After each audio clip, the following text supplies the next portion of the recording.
Hi, I'm Michael and this is Carelifornia. And last night in a late night session, the Senate voted to pass the long-awaited, much fought over, and ultimately necessary next round of the stimulus package. So they did it. They finally did it. They actually got something passed. But with the groundwork laid for more help to get out to the American people, now begins the equally difficult process of actually getting the help out to the American people, let alone sorting through the 5,000 plus page legislation to see what is actually in the bill. So today we are talking about the newly passed relief package, what to expect moving forward, and when the first round of help will actually start getting out. Now this is your 5-minute daily dose, so let's make this quick. But before we do that, if you like this information, if you find it interesting, if you find it helpful, please don't forget to like and subscribe. That way you can get updates when our newest and most informative videos become available.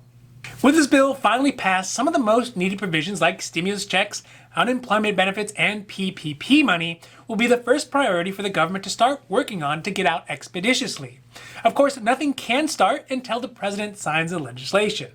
Although he is anticipated to sign the bill ASAP, because of the continuing resolution enacted by Congress, President Trump will actually have up until the 28th of December to sign the stimulus package. Treasury Secretary Steven Mnuchin said yesterday that people could be able to start receiving the first round of $600 stimulus checks starting as early as next week. With this being the second round of stimulus checks, in theory, it would be faster and easier for the government to get payments out, especially to those folks who have already received stimulus previously. This could be good because stimulus checks really are the fastest way to directly help struggling Americans and to get an infusion of cash back into our slowing economy. This infusion, coupled with unemployment benefits, could help keep everything going until the economy is back on its feet. The other benefits like unemployment and PPP money will be next to come as we enter into the new year. Of course, because the stimulus package was paired with the end of the year spending bill, the total size of the bill is over 5,000 pages. So there will be ample time to see what is in and what is left out of the bill overall, as well as some of the strange things that always get written into these types of bills.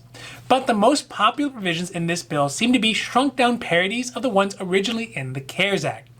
This is because things like stimulus checks are pared down from $1,200 to $600 per individual who makes under $75,000 a year over couples who make less than $150,000 a year. Additionally, there are $600 checks for each child as well. Another provision carried over from the CARES Act but shrunk down is the unemployment bonus, where before it was $600 a week, now it's only $300 a week, which is slated to last 11 weeks up till mid-March. And the biggest things that got left out of the final version of the bill were money for state and local funding, which will be desperately needed moving into the new year, and liability protections for corporations. But in all honesty, I think that these were the things that were probably in the bill, so they could actually get cut out as concessions anyways. Finally, as we look in retrospect at the negotiations over this year, as much as Nancy Pelosi and Mitch McConnell had fought back and forth and feigned and flattered and faulted on getting this stimulus bill passed, both have shown relief and satisfaction in getting it finalized. Mitch said on Monday, quote, "The American people have waited long enough. I'm glad for our country that we're now moving ahead together," end quote. While Pelosi said it will protect jobs and, most importantly, it'll meet the needs of the American people, end quote.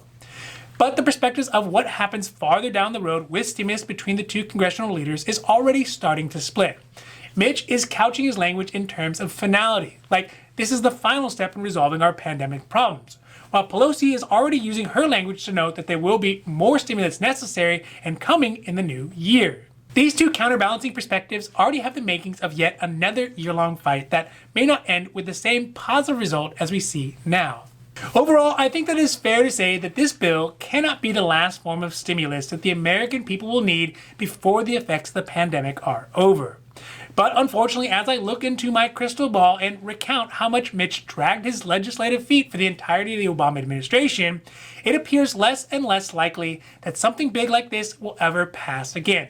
And really, hopefully we won't need it. But given the way economies go and the fact that the folks who have been hit hardest by this pandemic are usually the last to get back to work, I can only hope that Congress doesn't wait so long moving forward to get help out when the need so obviously hits them in the face. So for all of you out there struggling, hopefully tonight you'll be able to at least get a little better sleep, because although all your problems aren't going to disappear with this bill, they might get just a little easier to handle for the near future. Now, this has been your 5-minute daily dose, and I hope that you found it interesting or helpful or at least useful. And if you did, please don't forget to like and subscribe. That way you can get updates when our newest and most informative videos become available. So that's it for me, and for Carelifornia, I'm Michael, wishing you a happy, healthy day.